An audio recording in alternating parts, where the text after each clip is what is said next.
Okay, good morning, everyone. Oh, dear me. It's cold here. Sissy just made a fire. I was too lazy. So she did. And now she's going to the barn. Oh, it's good to work together. We just kind of, everybody just kind of picks up where they want to. So I went and checked out who that Moloch. So the thing is, oddly enough, when I checked I put it in as Moloch, right? Moloch, which okay, that sounds more familiar than Moloch, Molech. So I guess people spell that different. Decide to Moloch somehow sounded a little less detriment. Moloch, so I'm going, okay, I don't know how people change certain names or things or decide how to spell it. Anyway, went and checked out who that is. So it was one of the deities, often depicted as a bull-headed, horns and over stretched out his hands over the fire. And going, oh, okay, I guess that's where hell comes from, or our interpretation that for most people what hell's like. Well, anywho, so yeah, it's some kind of a deity they had in Egypt and in Canaan, and something that obviously God is good. That's a false idol right there. Well, anywho, so and then the children. Okay, so you got the description of who Moloch supposedly was, and of course not a real being. And dear me, that's what the people all come up with to worship, and they sacrificed kids. I'm not sure how they chose the kids to be sacrificed. Holy cannoli, who does that? And they would burn them alive in some kind of a copper vessel or something to this Moloch dude, Moloch deity, Moloch fantasy. Oh my God! I read all that. And I'm just going. You got to be kidding me! What? So people really had such great faith in something like that God had to put something in place where, yeah, you don't do that, or guess what? Yeah, one doesn't do that. The one has to be told not to do that. And the odd thing is, I thought, how people say, well, thank God we're not doing that anymore, right? Like, oh, or people aren't doing that. I'm assuming, yeah, even in pagan people who like pagan stuff, kind of go with that, the sun and moon and earth and I don't know what, blah, blah, blah, wouldn't approve of that today. Are we not? Are we sure? What practice do we have now to sacrifice kids? Huh? Huh? Huh? Pull them out of the womb, piece by piece. Huh? Yes? Even if they're still breathing, right? Just don't pay attention until it stops breathing, right? That's another way, right? Yeah. The stories are out there. Oh. Even today, children still sacrificed by the millions. To whom? This Moloch fantasy, made up, yet somehow it's still there in the hearts of the people. It's still there. Somehow, in the minds of the people, can't be in your heart. It's still there. Still sacrificing children to Moloch. Holy canoe. That just, I just, I can't, uh.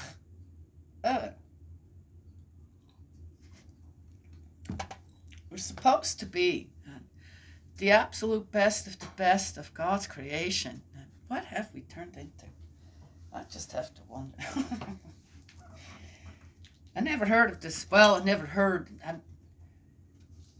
I said Moloch. Moloch. Okay, I'm not sure, but it's the same thing. And have I ever heard of it?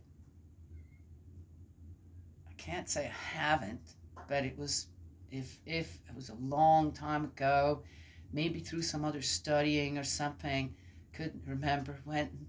Yep, it's oh, what and what? Oh, that is That's what that is all about. Okay. Unbelievable. Just,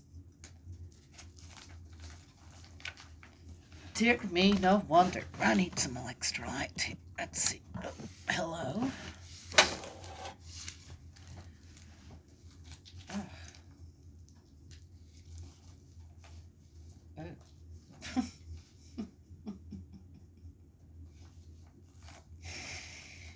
Okay, all right. Nothing to laugh about, but it's either that or just fall into a deep depression or something. I guess one thing is just alert people. Oh, there was another thing I saw. I'll mention right now, too. So, supposedly, when people lie, they get really agitated and they tell you the story or this or that, and they're lying. Okay. And then the ones who don't lie, non-lie, they're real calm and quiet. Really? What? How does that make sense to start with? First of all, people who lie, and they're good at lying, it's very hard to detect when they do that. And you have to just, if you don't have any other information, you got to go with what they're telling you. Regardless if they're doing this and getting really excited about it, look you straight in the eye as well, this and that, right? Or someone who's calmly telling a story and says, well, this is what happened, but never really looks at what it is. Or also, straight looks at you. What do you think? Good liars, they're seasoned. They're seasoned and they know how to, right? Just tell a story. Do manipulate. Lying is another form of manipulating people, right? Yes? Okay? Right? Brainwashing, manipulating. It's all lying. Lies, liars, lying. To be lied to. To lie. Okay? Yes? To say that in the way that people are telling a story, right? On how to use their physical body or this or that, to me, it doesn't make any sense. Because I don't think that's true. I think that's a lie, too. Well, anyway.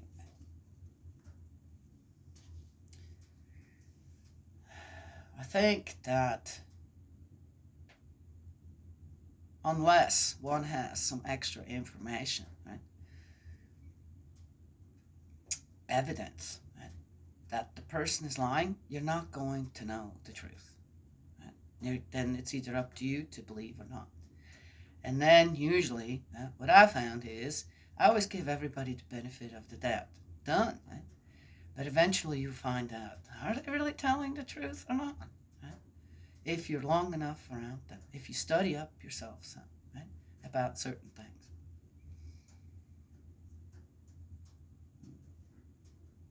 I know best if I'm telling the truth or not, right? Yes? I know absolutely best. Yes? So does everybody else. It's another choice we're making, to either tell the truth or not. Yes? Okay. There. Anywho. I better not get excited about here now, okay? Otherwise, I'm whatever comes, yes, yeah. It's going to be a lie. I don't know, whatever. Ugh. I don't like the stereotyping thing. I just don't. It doesn't fit most people. It just doesn't. That's like when you go to the pediatrician with your newborn and they start growing, this, that, developing, and they have a chart, and what's normal. And then outside the norm, right? Above or below, right? Yes, yeah, uh-huh. Yeah. Who came up with that? That's so dumb. I can't believe how dumb that is. Measure a child's growth and development by a chart. Yeah, that someone came up with. Okay. People could say, well, it's a guide. No, it's not. It's not. It's absolutely not a guide. It's something to worry the parents. It's something to create a problem where there is none. Most of the time. Anywho,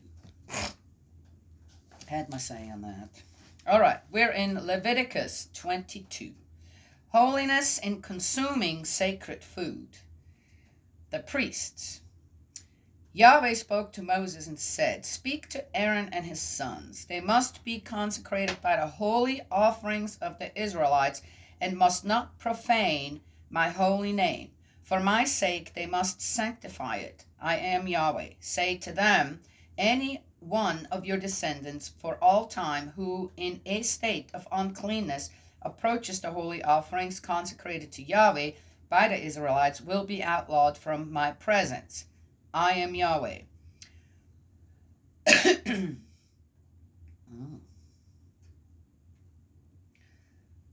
You know, when I read again, I think, oh my gosh, why is this all in here? And dear me, what? As I said, he had to put in a clause, if you want to call it that.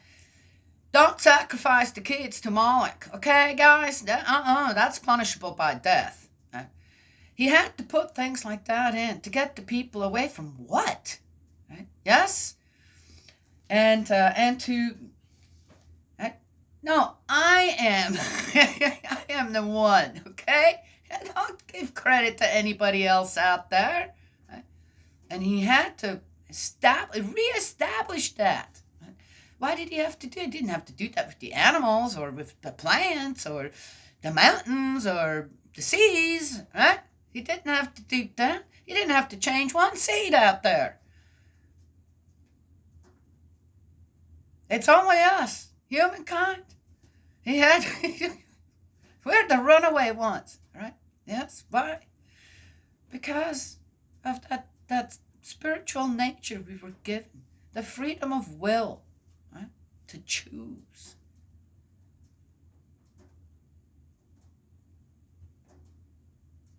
Well, anyway. And here he's like, oh my gosh,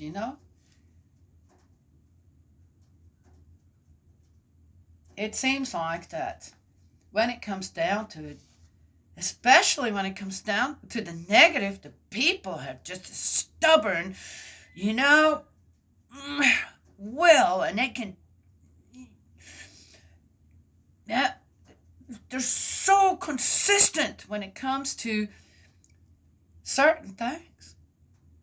So it isn't that we don't have the strength or the will, right?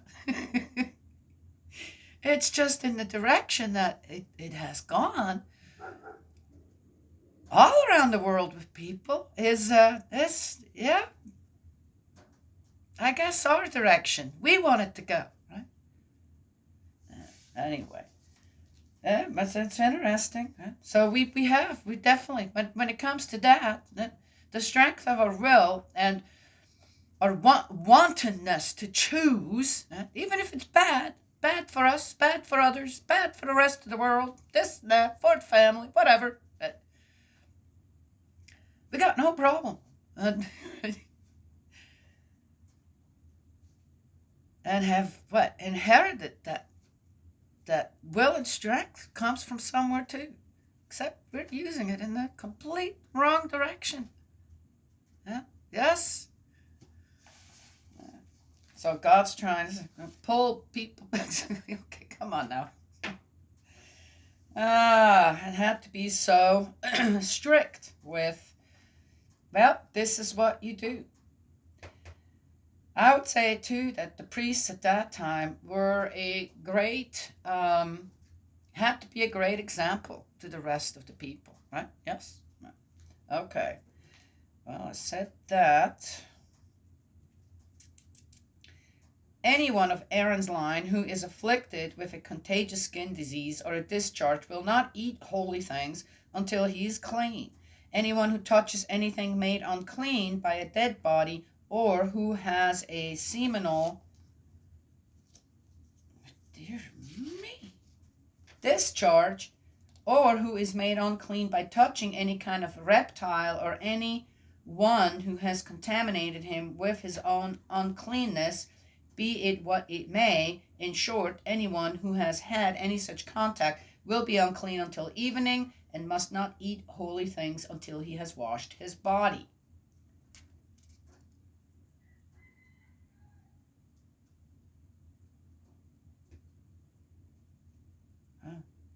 At sunset he will be clean and may then eat holy things, for these are his food. So this has to be what? This is mainly again for the priests. Okay, that we're talking about Aaron's family here. So he must not eat an animal that has died a natural death or been savaged. He would contract uncleanness from it. I am Yahweh. They must keep my rules and not burden themselves with sin. If they profane them, they will incur death. I, Yahweh, have sanctified them. Yeah.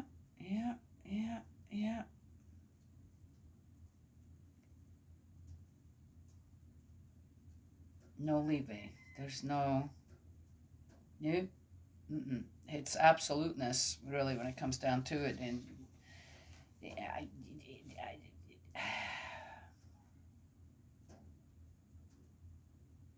it's interesting on how most people don't like to touch snakes, right? Or frogs, or certain other things, right?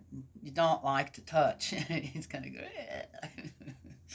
creepy, or feels weird, wiggles between your hands, and yet children are fascinated by these things, aren't they? Yet we're supposed, well, if you were to be living with the Israelites at that time, you'd have to teach your children not to touch any of that stuff. Right? Was it different for children? I don't know. All right, lay people. Oh, that'd be me, eh? No lay person may eat anything holy. No guest or employee of a priest may eat anything holy. But if the priest has acquired a slave by purchase, the slave may eat it like anyone born in his household. They will share his food. If a priest's daughter marries a layman, she will have no share in the holy things set aside. But if she is widowed or divorced and, being childless, has had to return to her father's house, as when she was young, she may share her father's food.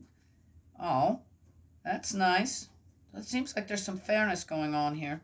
No lay person may share it. Anyone who does eat a holy thing by inadvertence will restore it to the priest with 1/5 added.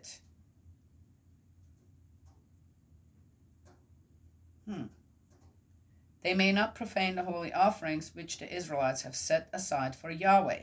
By eating these, they would burden them with guilt, requiring a sacrifice of reparation, for I, Yahweh, have sanctified these offerings. To make clean, to have made clean, restoration. It's all about restoration. I wonder what theologians would have to say about all this. I know that there are,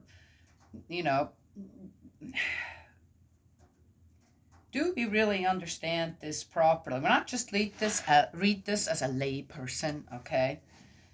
Then, it's like, oh my gosh, what? Why?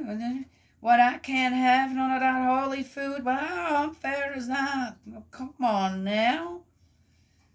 Huh? I want to have some of that too. Yeah. But you don't get none. But if,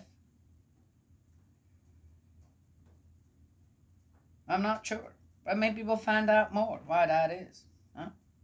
Okay, well, it says, I, Yahweh, have sanctified these offerings, which means, unless you've gone through the ritual of washing yourself, of being anointed and appointed, then. So, is this also about position? Oh, I talked about lies before, right? And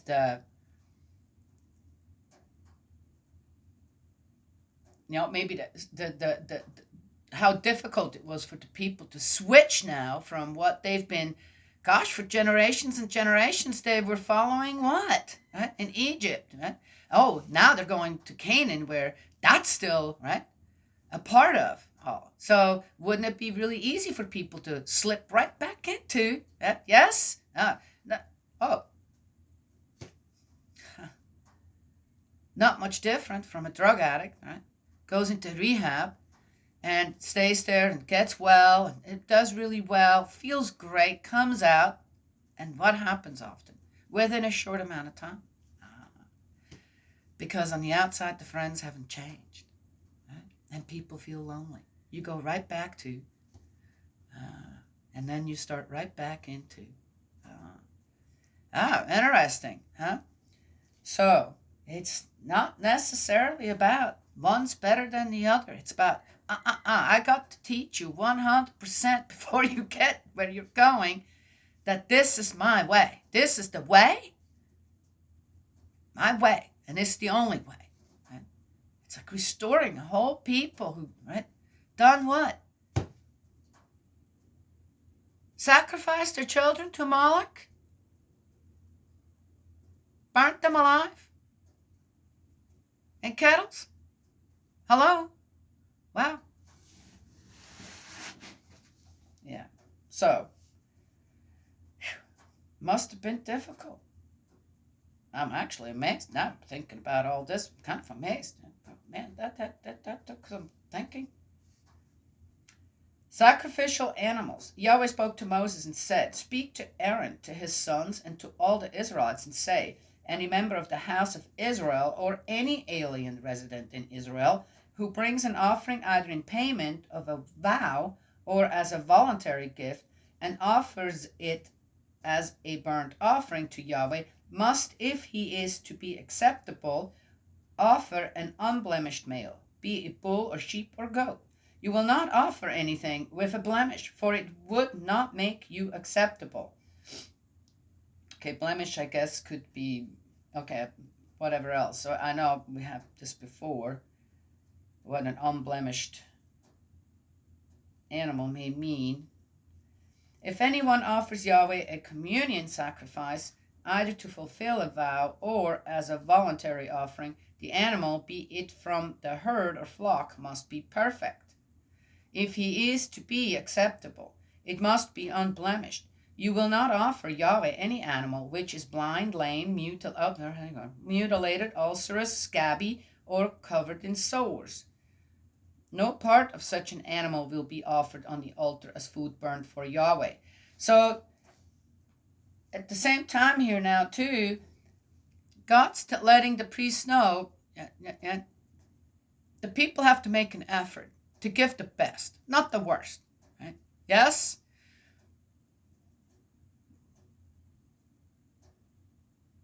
Again, a practice that should be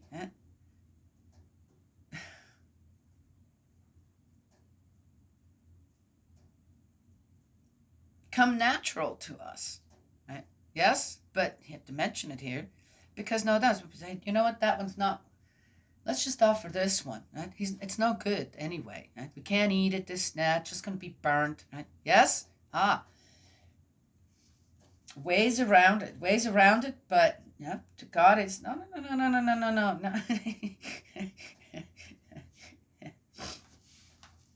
All right. So he's also teaching the priests, telling Moses, telling the priests, telling Aaron to tell the people, right? Teaching the people. Right? You have got to do your part, your best part. Right? Oh, interesting. You gotta give your best, right, of what you have, right, in this. And interestingly enough, so they had the practice of, okay, oh my God, I can't even think of that. Can't think of that. And yet here, right, okay, the animals aren't thrown alive into a burning fire. They are being first, right, properly prepared for food, right? Yes? Okay. Well, in any case, so it's as I said, the more one reads and thinks about it, and I think it's a good thing to just read one chapter after another, and then kind of just think about it. And go, Okay, Father. And then, of course, we can always ask spirit worlds. Okay, I'm not. What went on here? Why did you have to be so? Come on, I mean, but it's kind of clear in a way on how. How would you have done it? To really not give the people any kind of leeway towards the old ways. How would you have done it? Okay, I guess I would have done it your way. Right? Yes? Okay.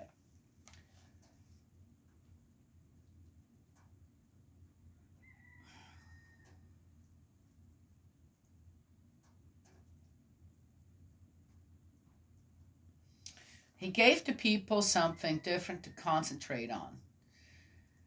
A different practice, somewhat similar, but a different practice, the proper practice of such at that time. We're not doing that anymore, are we? There's a reason for that. Okay. As a voluntary offering, you may offer a bull or a lamb that is underdeveloped or deformed, but such will not be acceptable in payment of a vow. You will not offer Yahweh an animal if its testicles have been bruised, crushed, torn, or cut off. Aha, see, I was right about that though. You may not do that in your country, and you may not accept any such from the hands of a stranger to be offered as food for your God.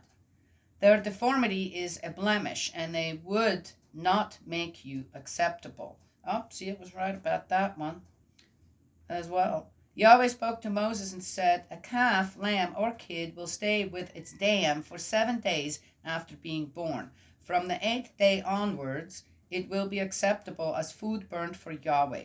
But no animal, whether cow or ewe, will be slaughtered on the same day as its young. Oh.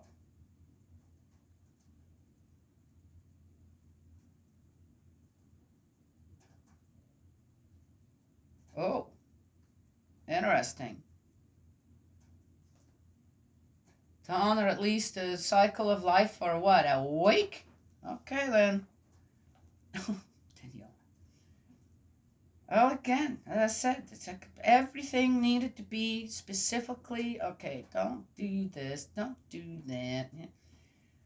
If you offer Yahweh a sacrifice with praise, do it in the acceptable manner. It must be eaten the same day. You will leave nothing over till next morning. I am Yahweh. Concluding exhortation. You will keep my commands and put them into practice. I am Yahweh. You will not profane my holy name, so that I may be honored as holy among the Israelites. Aha, there we go. I, Yahweh, who make you holy. Oh, there's a give and take there. Did you just hear that? With other deities around the world, this and that, if all their false gods and I don't know what, or created gods, whatever. That's not.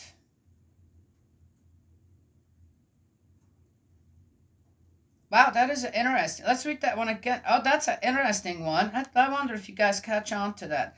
Somebody saw to only tell the people as much as they need to know. This is a really interesting. This is like, wow, okay. Well, that deserves some. That's, again, why God? Why we believe in God, our Father in heaven, our heavenly parents, Yahweh? Why? Because here we go again. There isn't any other religion with their invented deities, wherever they came from, this or that, whatever you want to believe, all them gods and stuff, that has that type of attitude. There isn't. They always want to be higher, more exalted than you are. Always, always, always. According to whoever told you that's what you, okay, all right? I'm just saying. But here, this is, you will keep my commands and put them into practice. I am Yahweh. You will not profane my holy name, so that I may be honored as holy among the Israelites. I, Yahweh, who make you holy. I who brought you out of Egypt to be your God. I, Yahweh. That is, I have to circle that. That is the bottom line and the foundation that God's trying to achieve with his people. And that is why, I guess, at that time, all these rules, all these laws, all these absolute things, all this, don't do that, or, right, were necessary. Wow. We are created in the image of God. And this passage right here really, really, wow. So, before that, what did I do? I said, well, ask, Spirit World, ask, right? Okay, not getting this quiet here. What is the, and here we're getting to the end of 22 in Leviticus, the concluding exhortation, and we're getting the answer right there. That's pretty amazing to me, again, right? Yes? When you have the right heart to mind and you're saying, okay, I'm doing this to restore something, I'm doing this to just, Spirit world, heaven is right there with you.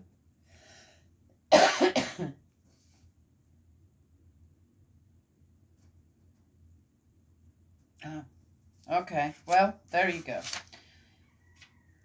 That is quite something. I'm going to read that one more time. I have to read it one more time. 3 times is a charm.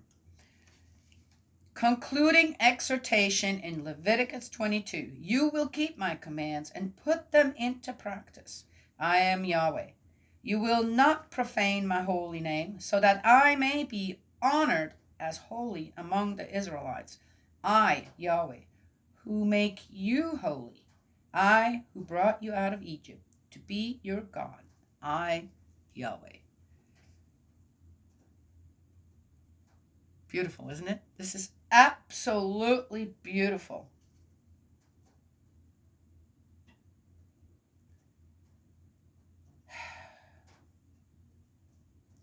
We just got so much of the strictness of God, right? And here, it's like in a short little section, the heart of God is fully laid out. Yes? All right. Maybe you guys understand this differently than I do right now, right? Yes? Maybe you're not quite getting what I'm feeling right now, or what I'm reading, or what I'm suddenly understanding.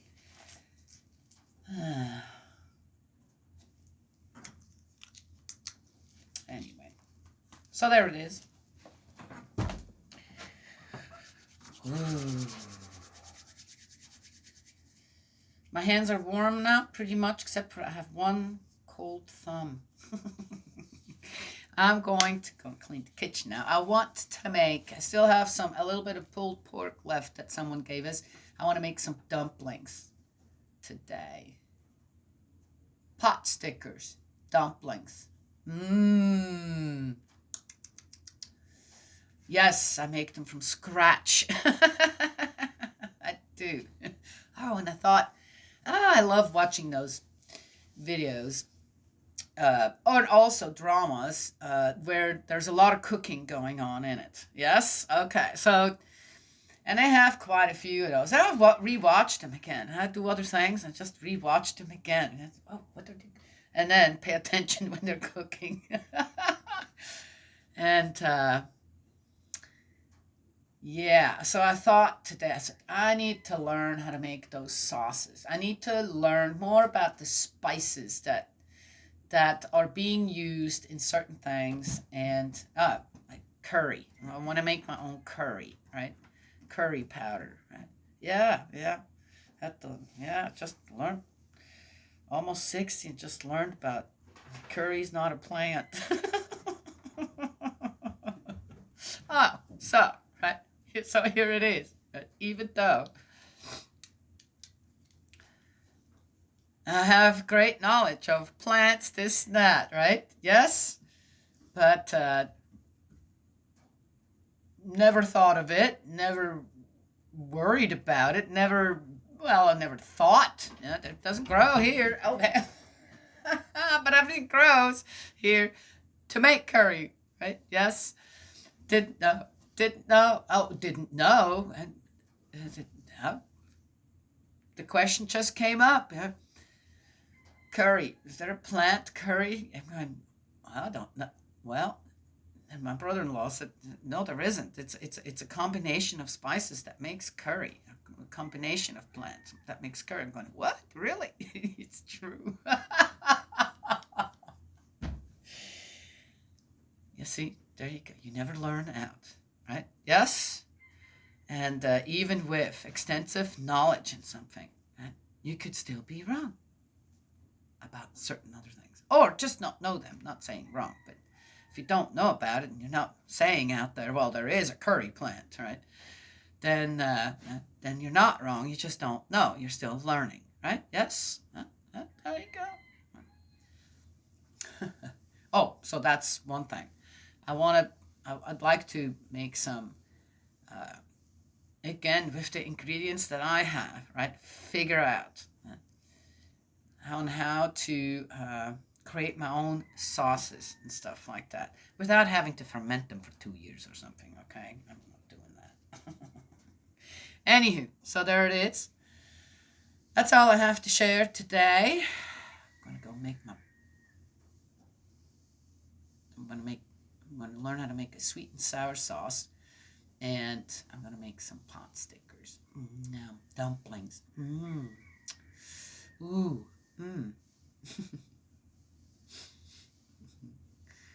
Yes. Okay. From scratch. Yeah. I love doing stuff like that. Yes. Huh? Yes. That doesn't take that long. It really doesn't. Anywho, that's what I wanted to share this morning. God's love and blessings always. May He protect you. I will talk to you again another time. And wow.